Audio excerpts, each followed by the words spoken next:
Le mouton à 5 pattes. Bonjour à tous et bienvenue dans le mouton à 5 pattes. Aujourd'hui, une success story Gentis comme on les aime tellement. Le 2 août 2021, il me semble, Yes. une star, une graine de star allait rejoindre Gentis.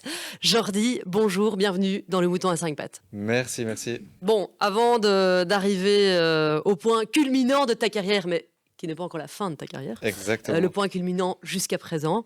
Est-ce que tu pourras un petit peu nous expliquer qui tu es et quel a été ton parcours avant Gentis? Yes. Alors, moi, c'est Jordi Fernandez. J'ai 28 ans. J'ai étudié commerce extérieur à l'EFEC. Avant de travailler chez Gentis, je vendais des sauces. Donc, j'étais représentant commercial. Et je suis arrivé chez Gentis, vraiment, si je peux être totalement franc, par hasard. Je postulais un petit peu partout. Quelle surprise. Et voilà, je suis arrivé ici. Et d'ailleurs, je suis obligé de te le rappeler, Steph. Aïe. Tu ne me voulais pas au début. Alors, on va revenir sur ce petit événement. C'est vrai que donc, pendant les entretiens à l'époque, d'ailleurs, tu auras tout changé dans le processus d'entretien pour après. Ouais, c'est vrai. Chaque candidat était obligé de faire une présentation orale. Horrible. Non, elle dit pas ça. Devant les managers, Ouais, ok, c'est ça. pour expliquer ses motivations de rejoindre Gentis. Le but étant de voir un petit peu les capacités et les compétences de communication des candidats.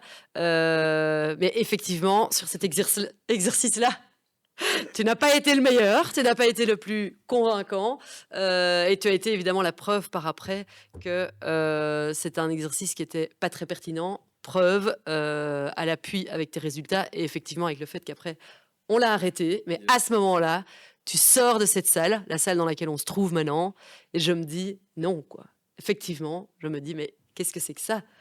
Mais d'ailleurs, Introverti. je pense honnêtement que c'est quelque chose qui... c'est un peu grâce à ça aussi qu'il y a eu toutes ces réussites par après. J'ai vraiment adoré le fait d'arriver, tu sais, un peu en outsider, Complètement outsider. où au final, les gens n'attendent pas énormément de toi. C'est vrai. La seule pression qu'il y avait, c'était la mienne. Parce que, encore une fois, forcément, tu attends du résultat, mais tu te dis pas qu'il va y avoir tout ce qui s'est passé après. Et en fait, je pense honnêtement que ça a été vraiment bénéfique pour moi, quoi. En fait, c'est ce qu'on devrait faire avec tous. Donc, attends, parce que là, on parle de moi, mais toi, qu'est-ce qui t'a convaincu à ce moment-là de quand même rejoindre Gentis et de te dire, OK, j'y vais, quoi. Vu que c'était un peu par hasard, comme tu dis. Je vais faire un petit clin d'œil à mon team leader. Honnêtement, donc le premier entretien chez Gentis, c'était une communication, en tout cas une discussion, pardon, avec différents managers. J'avais rencontré Alexis et j'avais rencontré Christophe. Et en fait, le feeling avec Alexis s'est super bien passé. Et donc, je me suis dit que vraiment, je me voyais bien bosser avec ce gars-là. Et puis au final, voilà, aujourd'hui encore, on s'entend super bien. Pour moi, j'accorde énormément d'importance justement à bien m'entendre avec les personnes qui sont dans mon équipe. Parce que pour moi, c'est très important d'aller au bureau avec le sourire et pas avec les pieds de plomb, quoi. À nos auditeurs candidats, est-ce que tu dirais que le feeling en entretien, le feeling avec un manager, c'est important? À fond, franchement, parce que je passais d'autres entretiens hein, aussi. Et je me rappelle très bien un entretien où le feeling n'était pas du tout passé. C'était un gars, voilà, avec des idées un peu arriéristes. Et voilà, c'était pas du tout passé. Par contre, avec Alexis, bien. Et non, comme je te dis, j'avais été refusé au début. Et puis, il y a même Vincent, donc, qui est un de nos directeurs, qui m'avait appelé pendant mes vacances en me disant, voilà, au final, on est chaud. Est-ce que toi, tu es chaud? Et je me rappellerai très bien que je lui avais dit, écoute, je vais vous montrer à quel point je suis chaud. Et donc, même avec Vincent, le feeling était super bien passé, quoi. Génial. Alors, comment se passent les débuts? Tes premiers mois chez Gentis, ça ressemble à quoi si tu devais résumer? Je sais pas si tu te rappelles, à l'époque, je jouais au foot.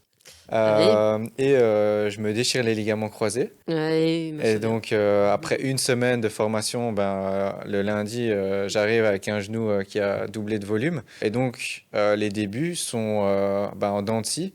Euh, Maintenant, si je dois parler que de Gentis, tout ce qui a été dit en entretien, encore une fois, c'était la réalité. Beaucoup d'appels au début pour se faire connaître sur le marché. Et donc, ouais, voilà, c'est ça que je dirais, c'est vraiment ce qu'on m'avait vendu à l'entretien, quoi. OK. Est-ce que, tu dirais que tes plus grandes difficultés dans le recrutement, tu les as vécues, au début, en milieu de carrière ou plutôt maintenant? Je dirais qu'il y a des difficultés vraiment dans Mmh. les trois étapes que tu viens de citer. Le début, ce qui est difficile pour moi au début, c'était, comme je suis quelqu'un d'introverti, comme tu l'as bien dit, le début pour moi, ce qui était difficile, c'était de prendre le téléphone devant tout le monde, parce qu'on est dans un open space. Ouais, Et, la jungle. et puis, voilà, c'est assez gênant. Au milieu, tu viens de faire tes 4-5 premiers deals, tu dis, est-ce que ça va continuer comme ça ou est-ce que, en fait, c'était juste de la chance? Et là, maintenant, c'est, est-ce que je surfe pas sur une belle vague et puis à un moment donné, est-ce qu'il n'y a pas tout qui va s'effondrer? Donc là, je dirais vraiment que aux trois étapes, il y a des difficultés qui sont différentes, quoi. Quels ont, si tu devais, en résumer, 2-3 ou plus, quels sont un peu les moments clés, chez Gentis, que tu as vécu en presque 3 ans? Alors, le premier, je dirais mon premier voyage à Ibiza. Ouais. Pourquoi? Parce que c'est là que j'ai commencé à connaître Hassan, Farid et toi-même. Ouais. Pour moi, encore une fois, c'est important de pouvoir me saigner au travail tous les jours pour des gens avec qui j'ai de l'affect, quoi. Le deuxième, je dirais le fait que j'ai arrêté d'être team leader. Ouais. C'est une étape quand même assez clé. Tu avais fait un post d'ailleurs sur LinkedIn en énumérant justement les qualités d'un team leader et en disant justement qu'un top biller n'est pas forcément un bon team leader. Et alors moi, un des critères pardon, qui justement ne me va pas du tout, c'est l'aspect, tu avais dit, affectif. Pendant le podcast, je viens d'en parler deux, trois fois. Pour moi, c'est important d'avoir de l'affect. Et en effet, en tant que team leader, il faut essayer d'avoir du recul.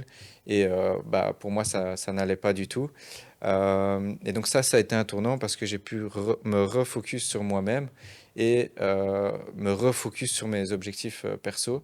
Et un troisième, j'ai pas vraiment de troisième tournant.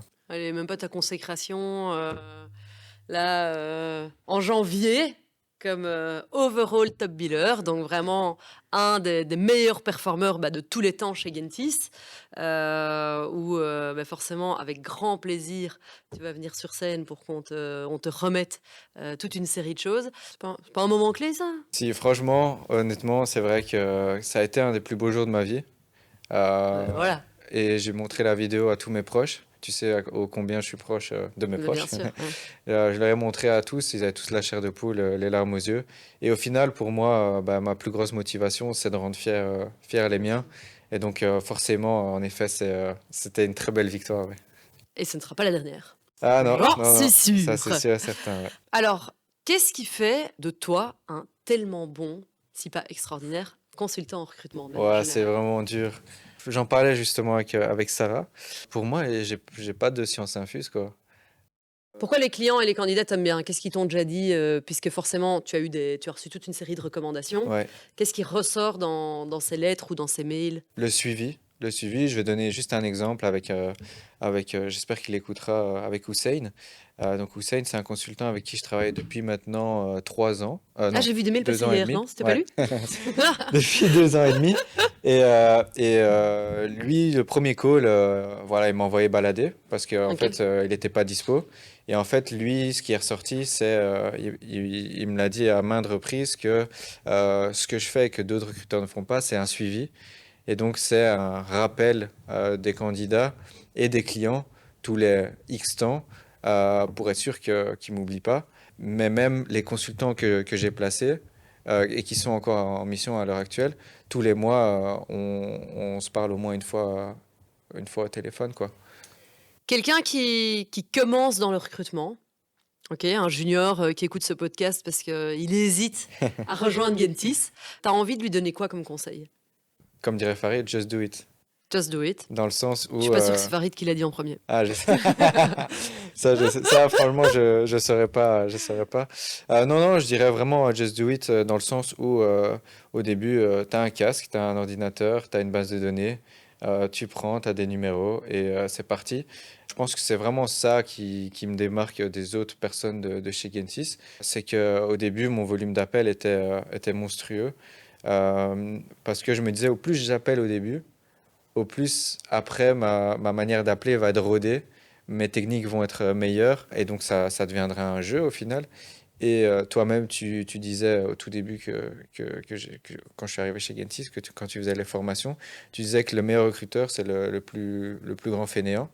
Et au final, là, à l'heure actuelle, avec le réseau qui est mis en place, ben, honnêtement, c'est pas non plus la mer à boire, c'est pas un taf qui est très compliqué, quoi. Maintenant que tu es dans un certain rythme de croisière, Yes. tu vois comment l'avenir? Quelles sont un peu pour toi, tes prochaines étapes clés? Comment tu imagines, la suite chez Gentis? On va Waouh. faire ton évaluation maintenant. Projet de développement personnel, puis Non, honnêtement, Steph, là, j'ai la vie de rêve. C'est-à-dire que je peux faire ce que je veux quand je veux. On est vraiment dans un environnement raw. result only work environment, hein, Yes. basé uniquement sur le résultat. Ce que je dis aux personnes qui viennent d'arriver, c'est, voilà, tu vois, au début, j'ai vraiment galéré, mais là, maintenant, tu me vois à 16 heures, je suis plus là, je suis parti. Je rentre à la maison. C'est pas pour autant que j'arrête de travailler, hein. Je pense que sur les années qui vont venir, ben, j'espère un jour être papa. Pouvoir m'occuper de mes enfants, ça va être quelque chose de primordial. Et travailler dans ce type d'environnement, ben, ça va être la parfaite combinaison, quoi. Et c'est tout ce que je te souhaite. Est-ce que tu penses que l'environnement orienté résultat, donc le RAW, est-ce que tu penses que c'est un environnement qui peut convenir à tous? Moi, je te dirais plus, est-ce que tu penses que les... Je vais te retourner une question. C'est pas moi le Est-ce que tu penses que l'intervenant. les personnes à qui ça ne convient pas sont faites pour travailler chez Gentis? Ah non, non, je suis sûre que non. C'est sûr, mais justement, est-ce que n'importe qui peut rejoindre Gentis? Non, non, honnêtement, ça va pour les gens qui comptent pas leurs heures, parce qu'au final, je dis à 16 heures, je suis plus là. Mais si à 23 heures, je dois prendre le téléphone pour appeler un consultant, Exact. je le fais. J'ai été 2 semaines en Italie, ben, pendant 2 semaines, j'ai travaillé, mais parce que j'adore ça. J'adore prendre mon ordi, travailler. Et justement, tu travailles en vacances, donc tu travailles au soleil. Pour moi, c'est un bonheur de venir tous les jours au bureau ou même de travailler de la maison tous les jours. Donc, quand tu travailles en plus en vacances, c'est encore mieux.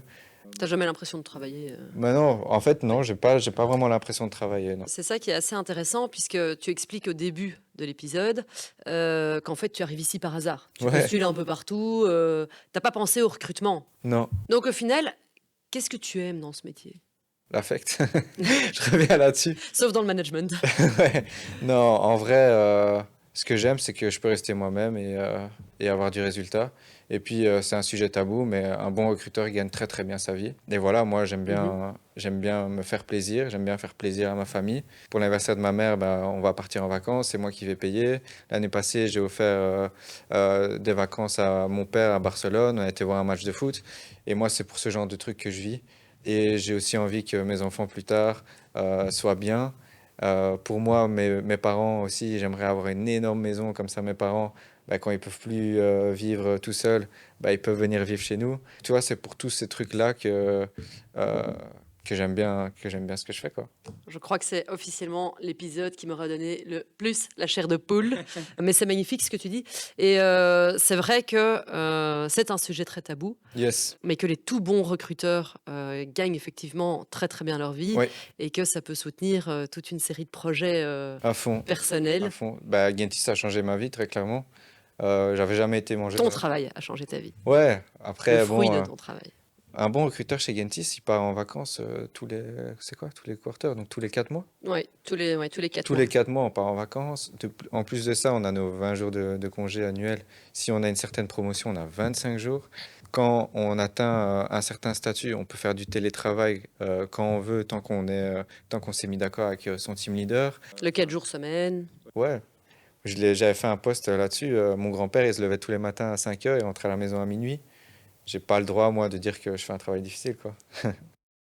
On oublie souvent d'où on vient et les boulots que faisaient nos grands-parents ou même nos parents, quoi. Je pense que là, à l'heure actuelle, les gens ils veulent juste tout et tout de suite. Et bah, j'ai des conversations des fois avec des gens même qui viennent d'arriver chez Gentis. Ils disent ouais, mais toi, ton marché, il est facile. Ouais, mais toi, ce que tu fais, c'est facile. T'as de la chance.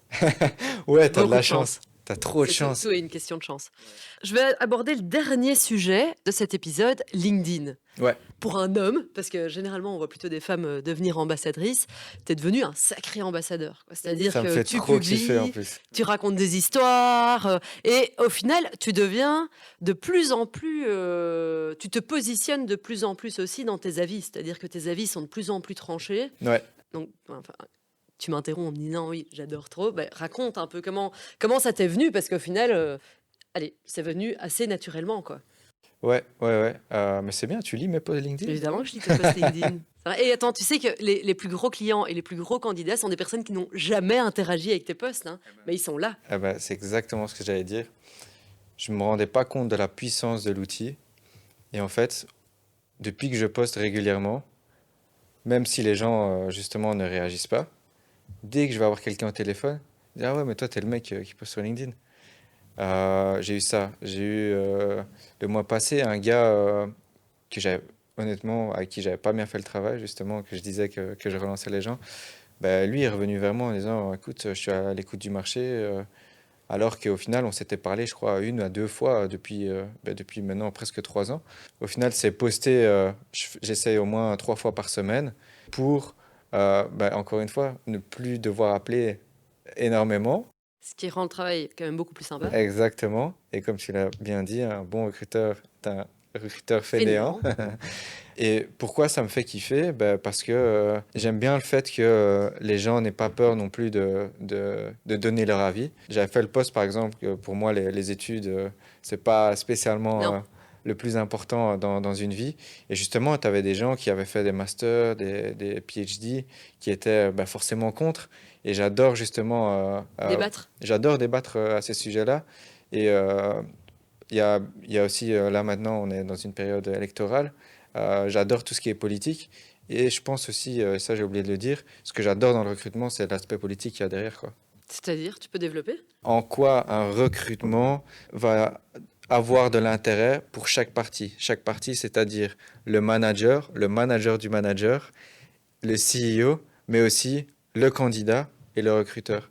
Je m'explique. Il y a beaucoup de sociétés qui placent un manager et puis le manager, ben, il est incentivé. Je ne sais pas si ça se dit. Ouais, oui, Ouais.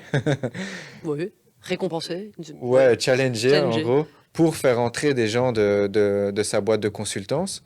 Et ça, pour moi, c'est assez politique.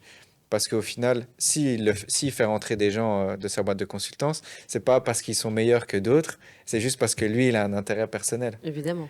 Et c'est ça la politique. Évidemment. Je me souviens qu'on a eu cette discussion à propos d'un client dont nous allons évidemment taire le Bien nom. sûr, ouais. Et, oui, oui, oui, non, ok, d'accord. Oui, bah là, je comprends le côté politique. Qu'est-ce que tu conseilles, justement, pour terminer un petit peu, aux personnes qui se lancent sur LinkedIn, qui n'osent pas trop publier leurs avis D'y aller, franchement, encore une fois, au talent naturel, Ce rester sera vraiment le naturel. mot d'ordre chez toi, Jordi. Rester naturel, je joue pas de rôle. Je suis très cash dans tout ce que je fais.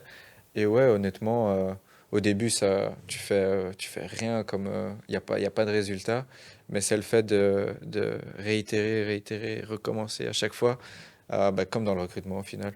Ok, Jordi, bah, inutile de te dire, je te le dis quand même, que bah, forcément, moi, je suis très fière de ton parcours. Je suis très fière que tu aies rejoint Gentis, même si au début, moi, j'étais un petit peu réticente pour dire ça comme ça. C'est évidemment du pur bonheur de travailler avec toi, de voir aussi un peu la passion qui, moi, m'animait à mes débuts et qui m'anime toujours, de le voir chez toi Ouais, comme ça.